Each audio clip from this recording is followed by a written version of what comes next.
Ladies and gentlemen, welcome to Kuakata and wonderful beaches, Bangladesh. আমাদের বাংলাদেশটা যে এত সুন্দর, কুয়াকাটাতে যদি না আসতাম তাহলে এই সৌন্দর্যটা আসলে আমি দেখতেই পারতাম না। যারা বলেছিলেন কুয়াকাটাতে দেখার মতো কিছুই নেই, তাদের জন্য থাকছে আমার ভিডিও।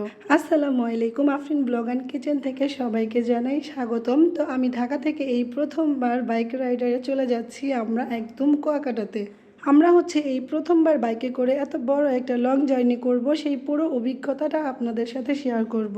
আমরা একদম 4টার দিকে ঘুম থেকে উঠে 5টার দিকে রওনা দিয়ে দিলাম ফজরের নামাজ পড়ে। এই তো আলহামদুলিল্লাহ আমরা বের হচ্ছি। আমরা আসলে এই প্রথমবার এত বড় একটা লং জার্নি করলাম, যেহেতু আমরা ঢাকায় থাকি আর ঢাকা থেকে তো আমাদের ওরকম কোথাও যাওয়া হয় না বাইকে করে। এই যে দেখেন, প্রথমে আমরা ম্যাপটা দেখে নিলাম। এখানে আমাদের 6 ঘন্টা 7 মিনিটের মতো দেখাচ্ছে, আসলে আমাদের 6 ঘন্টা 30 মিনিটের মতো লেগেছিল। এই তো আমরা এখন আবদুল্লাপুর থেকে মাওয়া রোডে এসে পড়লাম। তো এই মাওয়া রোডে এসে আমরা পদ্মা সেতুতে টুল দিয়ে নিলাম। সকালবেলা ভোরে এত সুন্দর আর এমন একটা নিরিবিলি পরিবেশে সকালবেলাতে রওনা দেওয়াতে আমাদের অনেকটাই ভালো হয়েছে, কারণ রাস্তাতে পুরো গাড়ি ঘোড়া কিছুই ছিল না। পুরো রাস্তাটা মনে হয়েছে যে আমাদের দুজনের। এত সুন্দরভাবে আমরা জার্নি করে এসেছি আলহামদুলিল্লাহ। তার জন্য রাস্তাতে তেমন কোনো গাড়িও ছিল না আর আমাদের তেমন একটা কষ্টও হয়নি।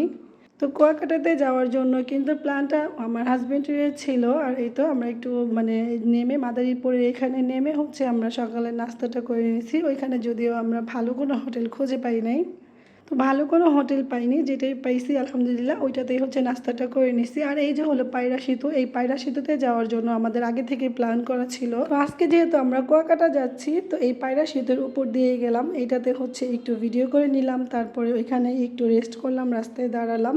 তো আমরা এই যে প্রথমেই কুয়াকাটা চলে আসছি। তো আসার পরেই আমার হোটেলে বুকিং দেওয়াই ছিল। তো এই হোটেলটা আমি আগে থেকেই বুকিং করে আসছিলাম, যেহেতু ঈদের সিজন। তো এই হোটেলটা এত সুন্দর আর পরিবেশটাও এত ভালো।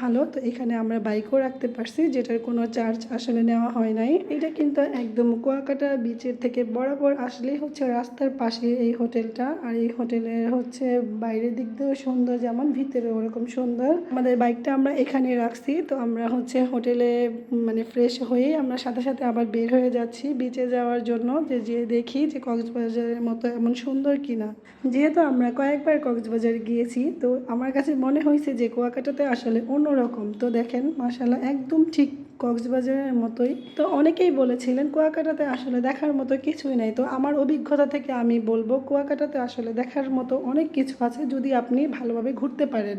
তো আমার নেক্সট ভিডিওতে আমি অবশ্যই দেখাবো কুয়াকাটাতে ঘোরার মতো কতগুলো স্পট আছে আর এত সুন্দর, যেটা আমি কক্সবাজারে গিয়েও আসলে পাই নাই। তো কক্সবাজারের চেয়ে কিন্তু কুয়াকাটাতে আসলে আপনি অনেকগুলা দ্বীপ পেয়ে যাবেন। গঙ্গামতি, মিনি সুইজারল্যান্ড, তারপর কাঁকড়ার বিচ, তারপরে লিবুর বন, এরকম অনেক কিছু সুন্দরবন। আমি নেক্সট ভিডিওতে আপনাদের সবগুলা ভিডিওতে দেখিয়ে দিব যে প্রত্যেকটা দ্বীপ আসলে কেমন। তো কমেন্ট করে জানাবেন আর আমার পুরো ভিডিওটা দেখবেন। কে জন্য এই ভিডিওটা এতটুকু। আল্লাহ হাফেজ।